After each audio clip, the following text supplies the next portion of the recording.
Hey guys, welcome back to my channel. This is the 162 of my internship. అందరూ ఎలా ఉన్నారు? నేనైతే చాలా బాగున్నాను. ఇంక ఈరోజు టాపిక్ వచ్చేసి ఆడిట్ అండి. ఎప్పుడు రోజు మనం చేసే పనే అది. ఇంకా add access, audit, stock loss. ఇంకా యాడ్ ఎక్సెస్ మినిట్స్‌ది వేరే ఉంటుండే, గ్రోసరీ వేరే ఉంటుండే. ఏంటక్క మినిట్స్ గ్రోసరీ అంటున్నారా? మీరు ఫ్లిప్‌కార్ట్ అనే ఒక యాప్, అంటే షాపింగ్ యాపే. అది మీరు యూస్ చేసినట్టే మీకైతే డిఫరెన్స్ కనిపిస్తుంది. గ్రోసరీ ఏంటి అని, మినిట్స్ ఏంటి అని. మినిట్స్ ఏంటంటే 10 minutes delivery, same as a Blinkit అట్లా అని. ఈ గ్రోసరీ ఏంటంటే ఓన్లీ గ్రోసరీ ఐటమ్స్ మనకి షాపింగ్ చేయడానికి వస్తుంది. ఇదనమాట. జీటీఎల్ చేస్తున్నాము. ప్యాలెస్ ఎంటీ లొకేషన్స్ కావాలి అంటే.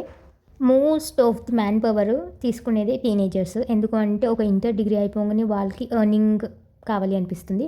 సో కంపెనీస్ కూడా అలాంటి ఏజ్ గ్రూప్ వాళ్ళకి కొంచెం తొందరగా అర్థం చేసుకుంటారు, ఫాస్ట్గా వర్క్ చేస్తారు, ఎనర్జీ లెవెల్స్ బాగుంటుంది అన్నట్టు వాళ్ళని హైర్ చేసుకుంటారు. మీరు కూడా ఎవరైనా పార్ట్ టైమ్గా చేసుకుందాం అనుకుంటారా? కమెంట్ చేయండి. ఒకవేళ లేదు, ఒక పార్ట్ టైం లేదు, సర్టిఫికేట్ కావాలి అంటే ఇంటర్న్షిప్ 3 మంత్స్, 6 మంత్స్, 1 ఇయర్ అలా ఇంటర్న్షిప్ కాంట్రాక్ట్ బేస్ కూడా ఉంటుంది. లేదు రెగ్యులర్గా ఒక 1 మంత్ చేసుకుంటాం అలా కూడా. సో మాదైతే 1 ఇయర్ కాంట్రాక్ట్ బేస్డ్ అనమాట internship. That's it for this video. Bye.